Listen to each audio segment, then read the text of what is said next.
Dober večer, cenjene gledalke, spoštovani gledalci. Moje ime je Aljuš Pertinač, Sloveniji še vlada svoboda, vi pa spremljate najbolj politično korektno oddajo slovenskih televizij.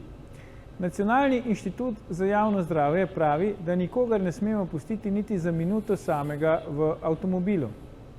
In da ne bi slučajno tam pustili otroka, naj poleg njega položimo nekaj, kar bomo zagotovo rabili, denimo mobilni telefon. Tragedija, ki se je zgodila včeraj, sama po sebi seveda ne potrebuje dodatnega komentarja. Zato se ne bomo pridružili tistim, ki sedaj pametujejo, da se to njim ne more zgoditi in pa še posebej bizarno, da še nikoli nihče ni pozabil otroka na zadnjem sedežu kolesa. Tudi na suhem denimo se še nihče ni utopil, pa to ne pomeni, da ne bomo šli več v vodo. Ker pa zadeva nas, odkrito povemo, da nam navodila NIJZ ne pomagajo. Ker mobilni telefon smo že ničkolikokrat pozabili v avtu, otroka na srečo pa še nikoli. Sedaj pa se lotimo 151. oddaje legendarne 6. sezone Faktorja na TV3. Resnica boli, komentarji še bolj.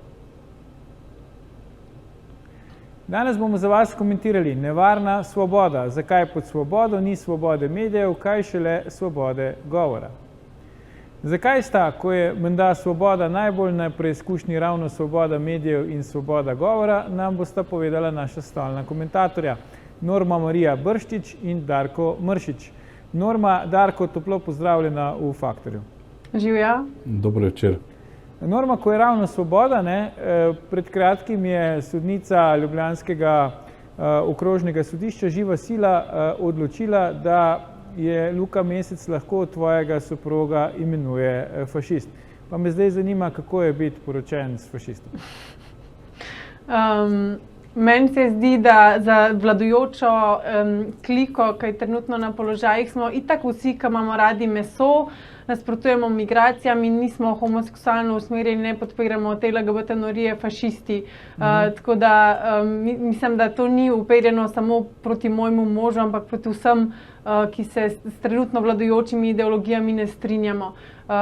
Drugače, biti poročena z Bernardom je pa meni največji užitek, ker je Bernard res načitan in se da z njim zelo kvalitetno pogovarjati, ker ima argumente, ker ima znanje, ker ima razgledanost, ki je ni para v slovenski politiki. Mislim, da je bil tudi to eden glavnih argumentov, zakaj so se nanj spravili z zmerljivkami, ker seveda s protiargumenti se ne morajo, ker bi bila to poštena bitka, v kateri bi oni zaradi pomanjkanja znanja seveda izgubili.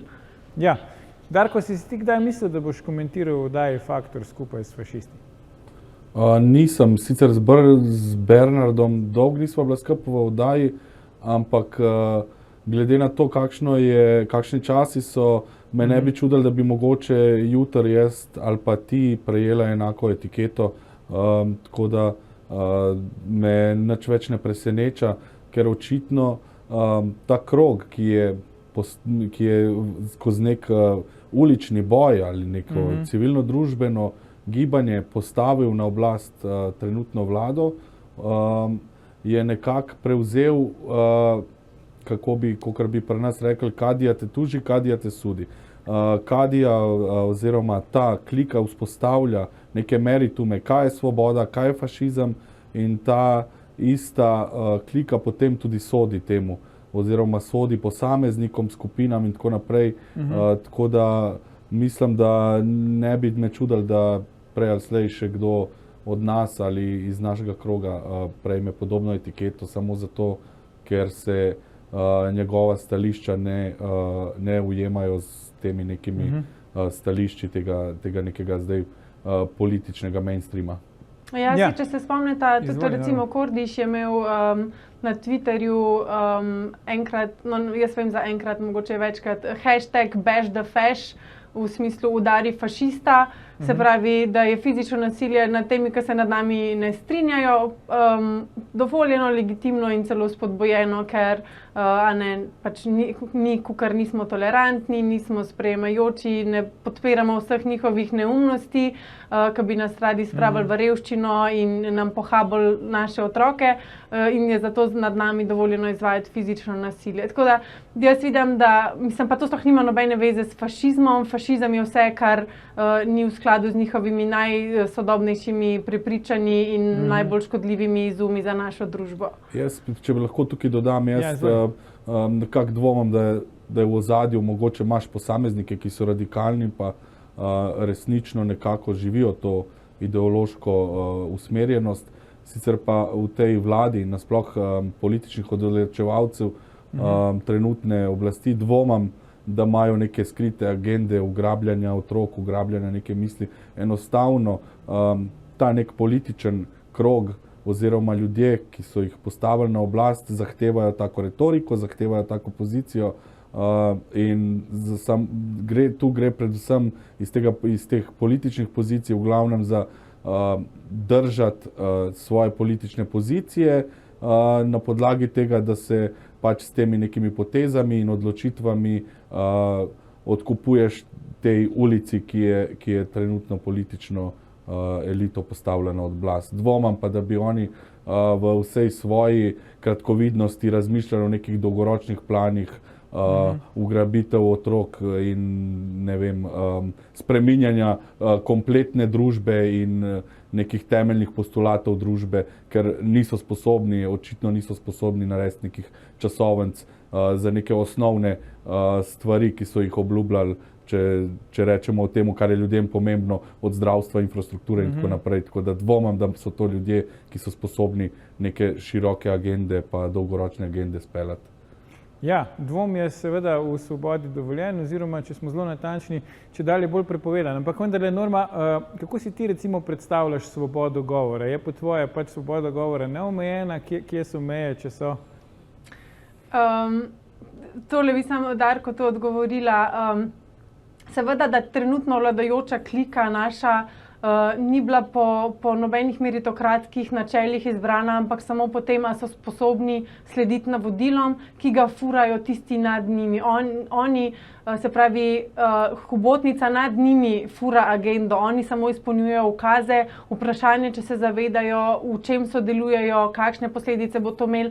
Kar se tiče pa ugrabljanja otrok, pa imamo recimo tudi ta cerkniški primer, ko so ugrabili 3 otroke, pa je trajalo to koliko 2 leti, da so zdaj ti otroci nazaj pri mamici spet. To je tudi ugrabljanje otrok. Pa to, da se otroke spodbuja, da eksperimentirajo s svojim spolom, pa da dvomijo v biološko resničnost, je zame v nekem smislu ugrabljanje otroških duš. Predzgodna seksualizacija je ravno tako ropanje otrok od njihovega otroštva, ker se oni pri 8-9 letih še s spolnostjo ne ukvarjajo na tak način, kot jih vladajoči želijo zdaj to upeljati v šole in tudi v vrtce že v končni fazi. Pa se ti zdi, da je to res agenda teh strank, ki so zdaj na oblasti, to, kar praviš? Ali Ja, je jaz to bolj, mislim- da kdo mislim- zlorablja pač svoj položaj tu znotraj tega, da lahko to...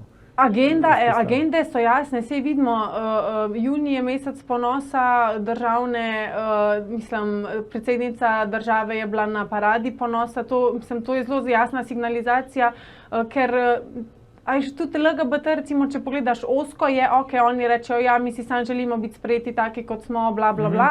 Potem pa vidiš malo širši, recimo v evropskem kontekstu imaš politično stranko, ki si prizadeva za legalizacijo pedofilije. Imaš po družbenih omrežjih je zaokrožil plakat, otroci si lahko izberemo ljubezen z odraslimi. Se pravi, to je normalizacija pedofilije in tja gremo. In gremo tudi v trans, se pravi, zmedeno mladino, ki želi spremeniti svoj spol, se pohabiti, se narediti doživljenjsko neplodne, iznakaziti svoja telesa. To so zame zelo resne stvari, ki imajo že danes posledice. Slovenija je ena redkih držav, ki financira v celoti iz državnega proračuna spremembo spola in nikoli ne bom pozabila, kako je v Delu je bil ki izvaja operacije, Đorđević, ki je razlagal ravno o tem, da kako je Slovenija napredna država, da mi to vse na državne stroške financiramo, da on je zelo zadovoljen, in tako se je celo izrazil, da on popravlja božje napake, a ne, s temi svojimi operacijami. Ja, pa tudi verjetno kaj ob tem zasluži, ne, oziroma mas zasluži. Ampak v to smer bomo šli v jutrišnji vdaji. Danes me zanima vajino mnenje, ponavljam vprašanje. Se pravi, a je to tudi svoboda govora, Norma? Skratka, to, kar si zdaj naštela, se pravi, je to del svobode govora? Ni, kje ti vidiš meje? Absolutno, svoboda govora je omejena s kazenskim zakonikom, se pravi s pozivanjem k nasilju in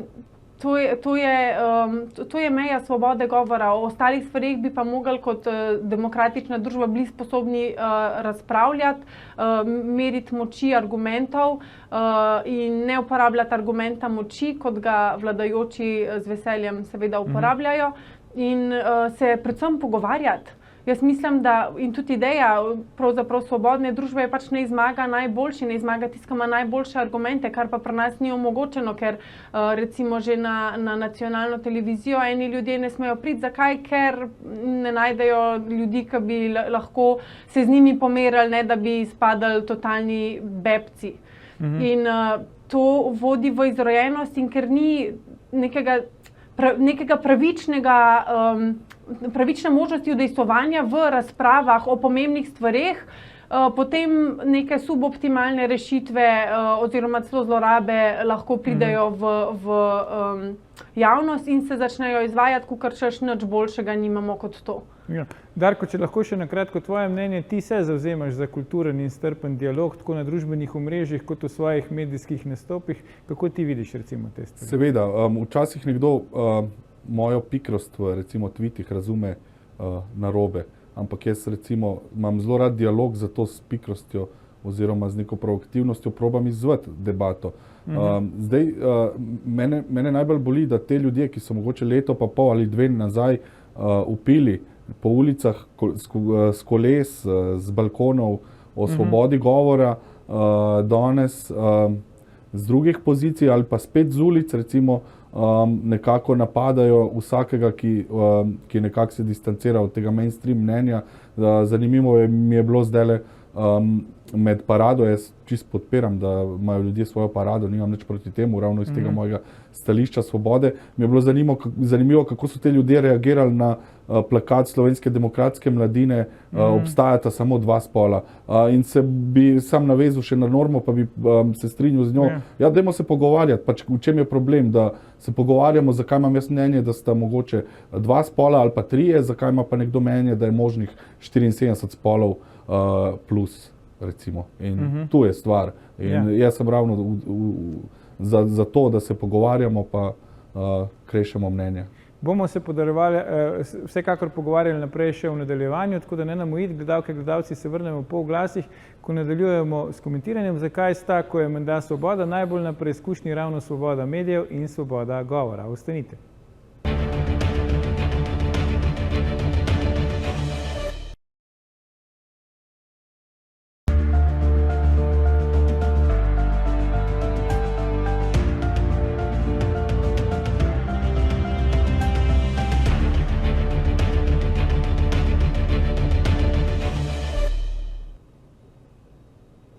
Ponovno pozdravljeni, z nami sta še vedno naša stalna komentatorja Norma Brščič in Darko Mršič. Pogovarjamo pa se o tem, zakaj pod svobodo ni prave medijske, kaj šele svobode govora. Norma, kaj si pa ti recimo predstavljaš pod medijsko svobodo oziroma svobodo medijev? Misliš, da je to neka realna stvar ali gre bolj za poskus nekega obvoda, se pravi spremembe svobode govora v neko medijsko svobodo?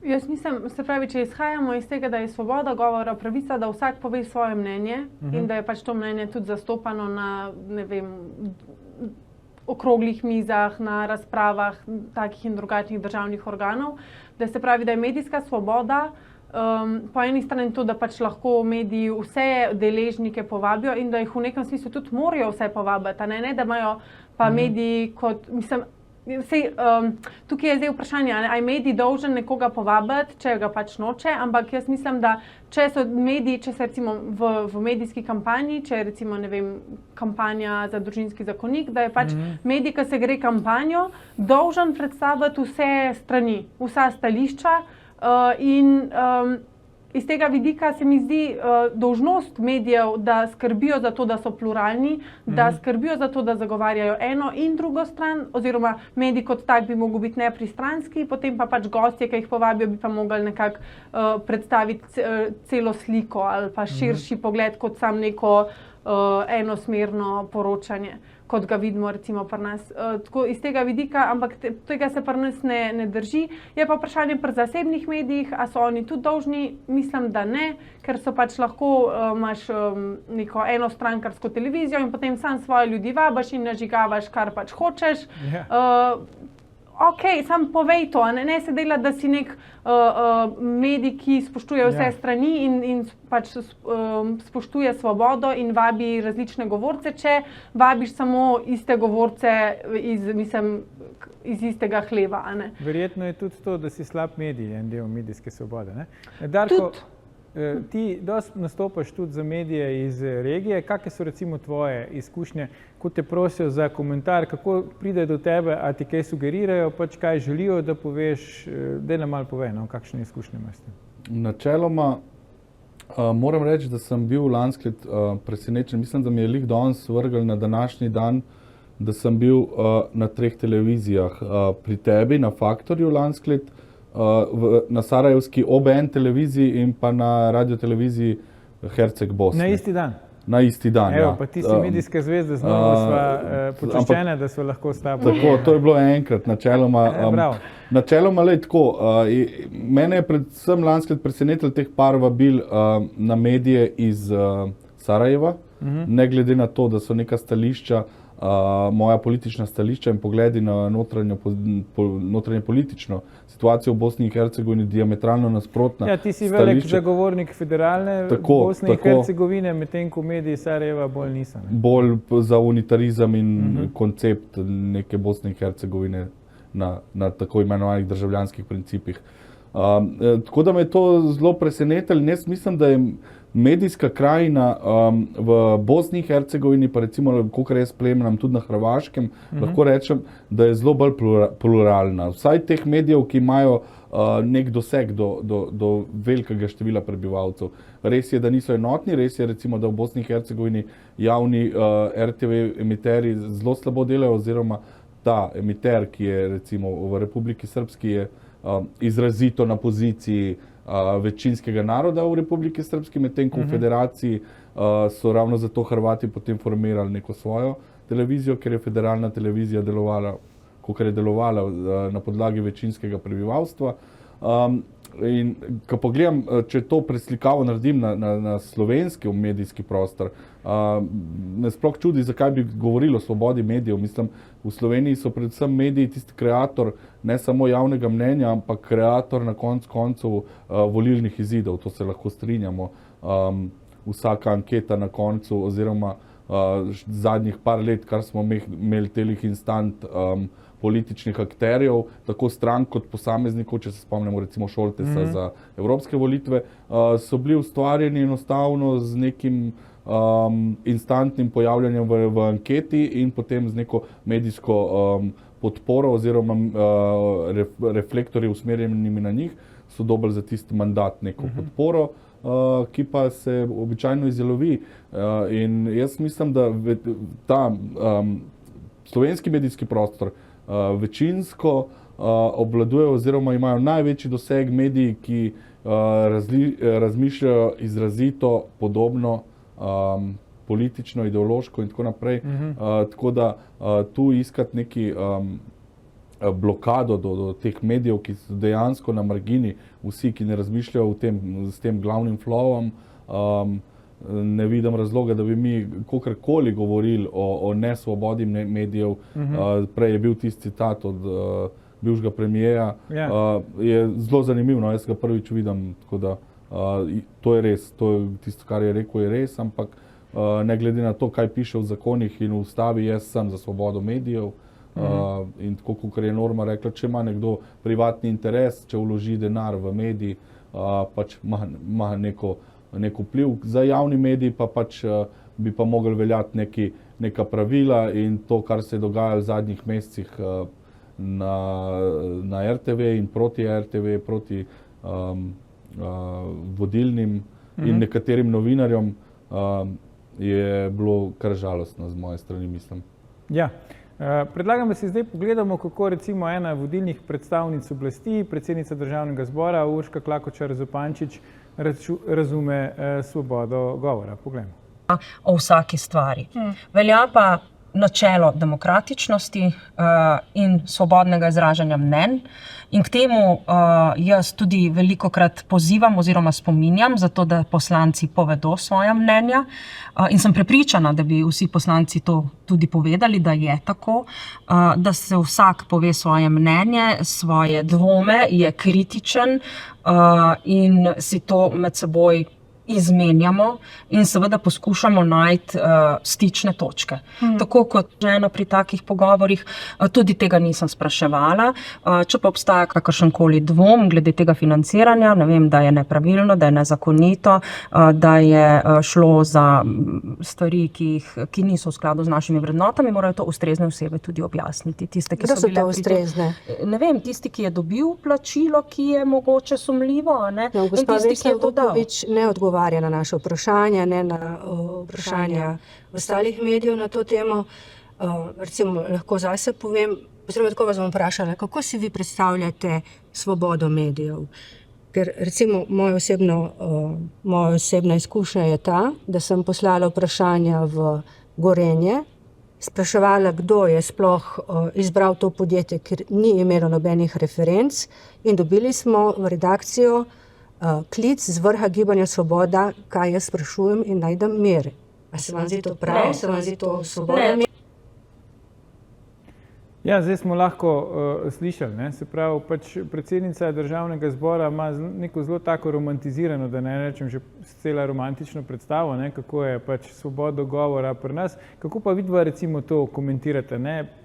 Se mi zdi, da mogoče premalo pozornosti tudi mi, posebej ne razumem kolegic novinark na Delu, ne, temu posvečamo, ker ne zgodi se vsak dan, ne, Norma Darko, da novinar pošlje neko vprašanje na neko podjetje, pač ki je v tuji lasti, in potem generalna sekretarka vladajoče stranke pokliče na redakcijo in jim reče, da kaj vendar sprašuje, da naj dajo mir. Ne?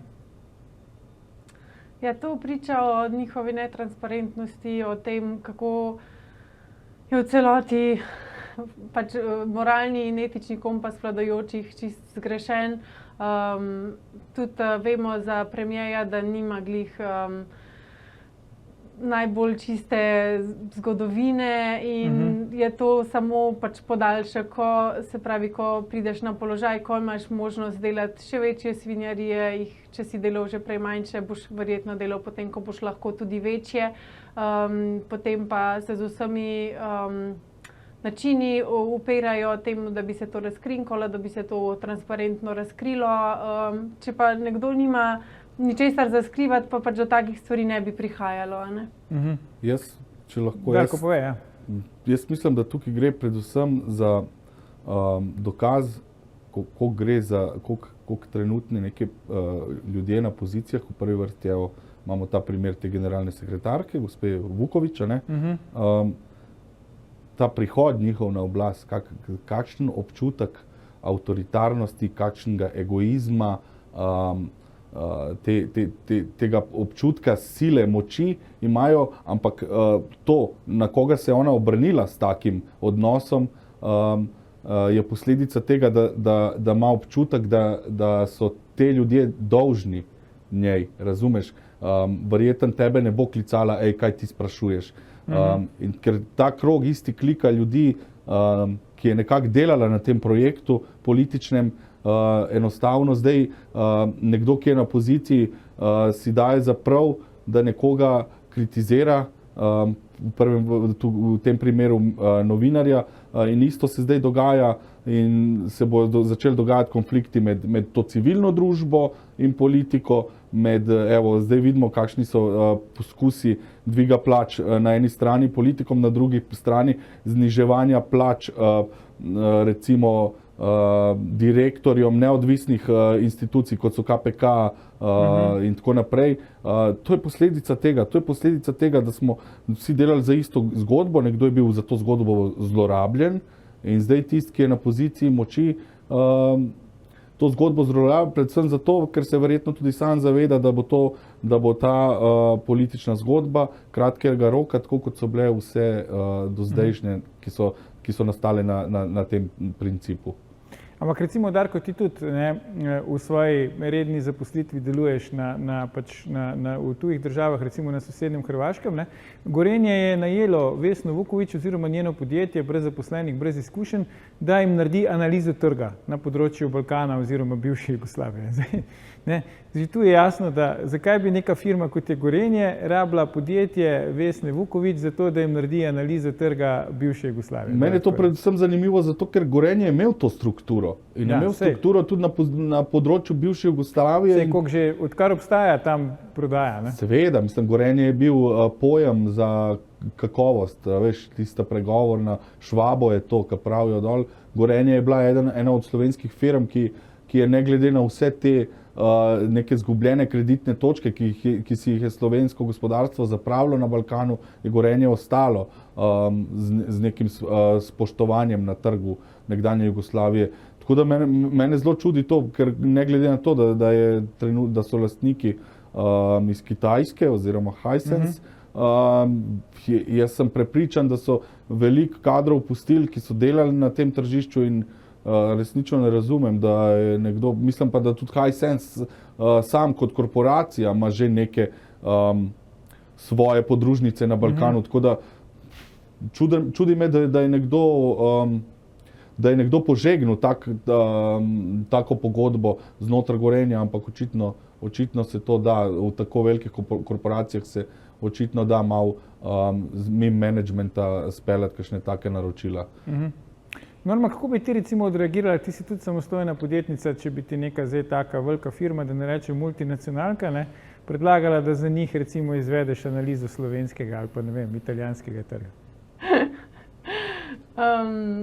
Najprej seveda po stari slovenski navadi bi, če bi to sploh hotela, mogla najprej vse papirološko urediti, ker to ni v naboru dejavnosti, ki jih jaz opravljam.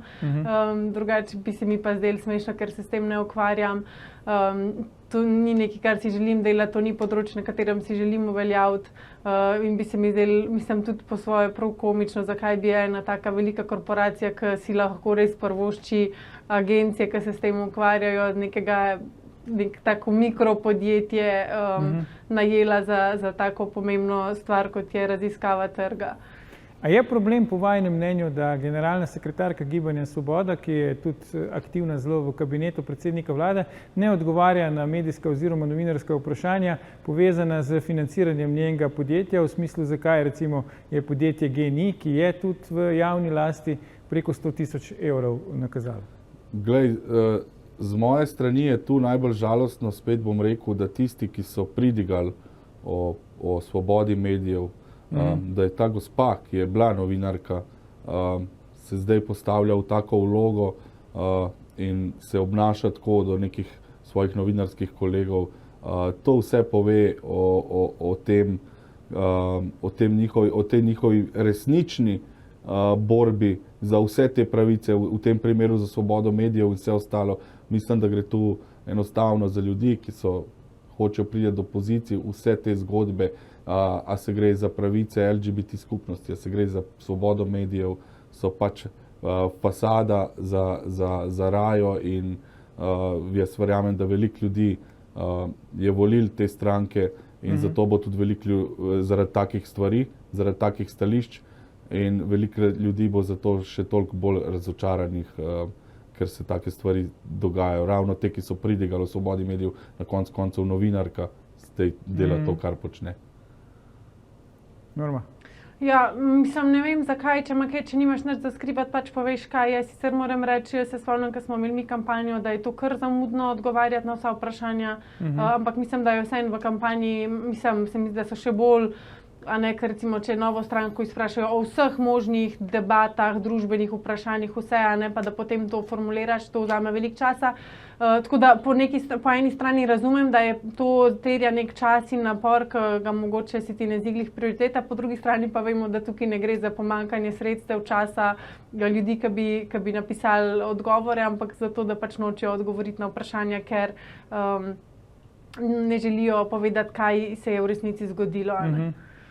Zdaj, kaj pa, če zdaj obrnemo sliko, pa gremo z druge strani. Zdaj, novinarka dela gospa Suzana Kos.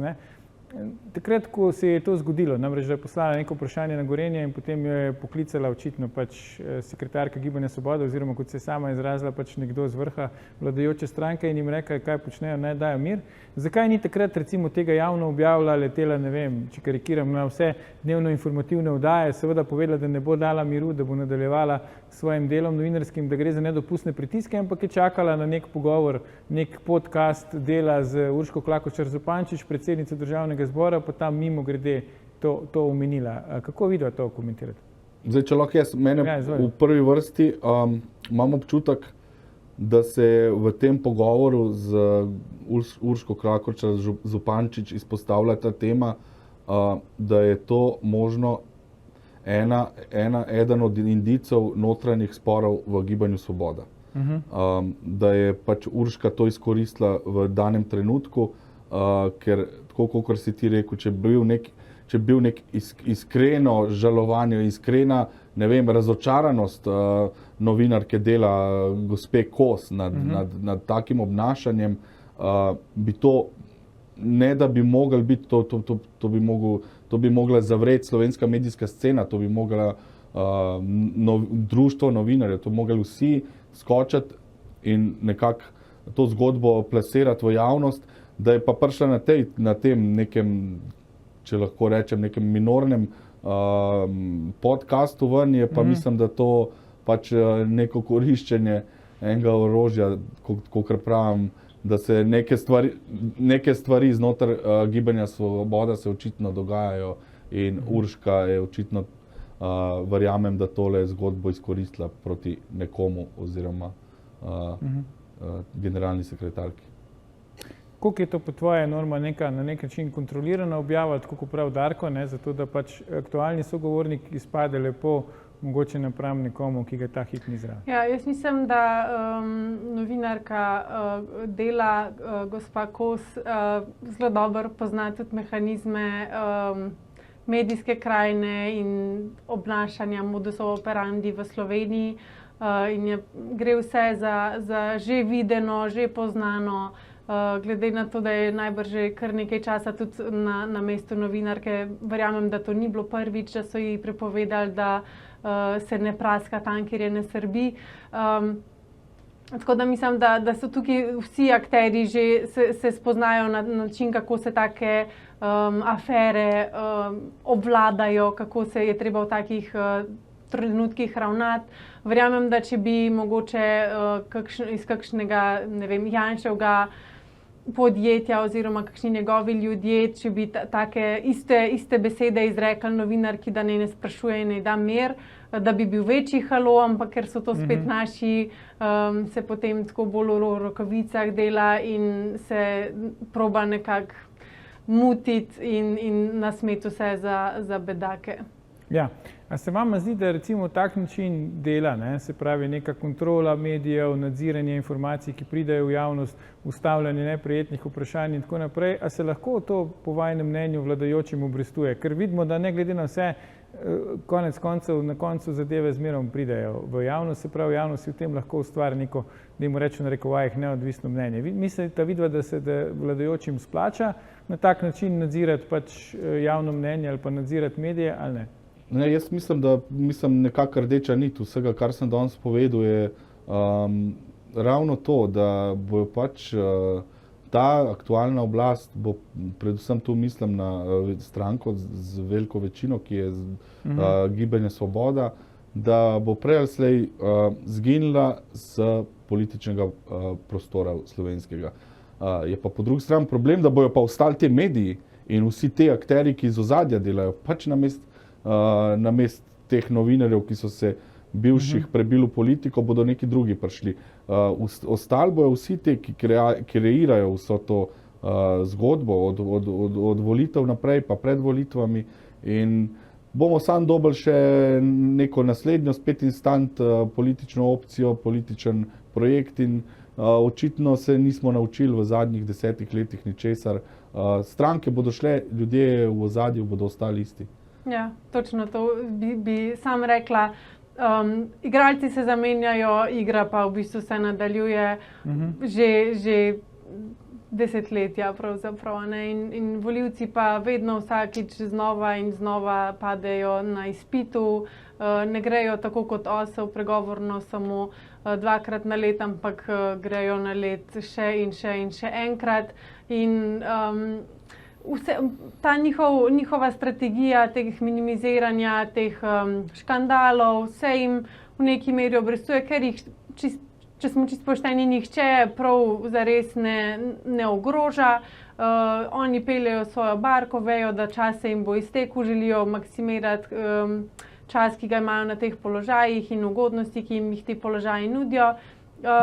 Vemo pa tudi, da potem, ko pač ne vem, ali bo Svoboda v naslednjem mandatu prišla noter ali ne bo, da vsi ti, ki so zdaj prišli na položaje, bodo se popakirali v neke druge službe, ki je tudi recimo Golob lepo povedal, da jih bomo pa jih vzeli pa v javni sektor, ne, kot da je to jama brez dna, kot da imamo vrečo z zlatniki, iz katere lahko kar jemljemo in jemljemo v nedogled.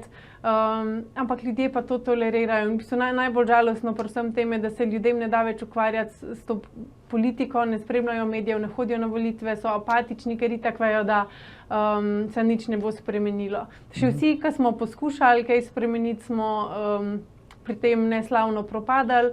Tako da jaz mislim, da je, dokler se res nekaj, ne vem, apokaliptičnega ne bo zgodil, mislim, da se nič ne bo spremenil. Ja, predlagam, da si pogledamo še en krajši izsek tega pogovora predsednice Državnega zbora za časopis Delo. Vprašala nekaj drugega. Glede Vesne Vuković je treba vprašati to, ali ste se vi v poslanski skupini ali v stranki kdaj pogovarjali o tem financiranju. Dejstvo je pač, da je dobila njeno podjetje dobilo nakazilo od GEN-I-ja, od podjetja gospoda finančnega ministra Klemna Boštjančiča, od Gorenja. Zakaj je pravzaprav šlo? A je šlo za kupovanje medijskega molka? Mislim, nenavadno je recimo pri Gorenju, če sem konkretna, da dobi podjetje osebe, ki nima referenc niti na izobrazbe, pogodbo za raziskavo trga, ne vem, vzhodne in srednje Evrope za Gorenje, ker ima zagotovo dovolj strokovnjakov, da bi... Razumem, povedala vam čisto iskreno, tako kot je, o tem se nismo pogovarjali, vsaj jaz nisem bila udeležena pri takih pogovorih, tudi tega nisem spraševala. Če pa obstaja kakršenkoli dvom glede tega financiranja, ne vem, da je nepravilno, da je nezakonito, da je šlo za stvari, ki niso v skladu z našimi vrednotami, morajo to ustrezne osebe tudi objasniti. Ja, zdaj smo slišali, ne? Očitno je del Svobode tudi to, Norma Darko, da se pač v neprijetnih stvareh ne pogovarjaš. Ne? Ja, seveda, in preložiš odgovornost na tiste, ki bi za to morali biti odgovorni, in seveda si po pilatovsko umiješ roke, češ, ja, jaz v teh pogovorih nisem bila udeležena, o teh ne vem nič, če je pa kdo bil, naj se pa sam vleče iz tega masla, kamor se je tudi zakopal. Ja, Darko, zaključujem. Ja, jaz mogoče celo iskreno verjamem, da Urška Klakočar Zupančič ni sodelovala v kakšnih takih pogovorih, ker se mi zdi, da ni ženska, ki bi to potrebovala. Se pa strinjam z Normo, pač, da si ne moreš opreti rok, si del ene politične opcije, si del ene stranke, in če je kakršnokoli naznanilo in ne tega, kar je ona rekla, kar se kosi z našimi vrednotami, kar se kosi z zakonom v prvi vrsti, moraš reagirati. Ja. Tako da to je moje stališče. Očitno so med Svobodo ali pa v času Svobode tudi vrednote včasih nad zakonom. Norma Marija Bršič, Darko Mršič, najlepša hvala za vajne današnje komentarje.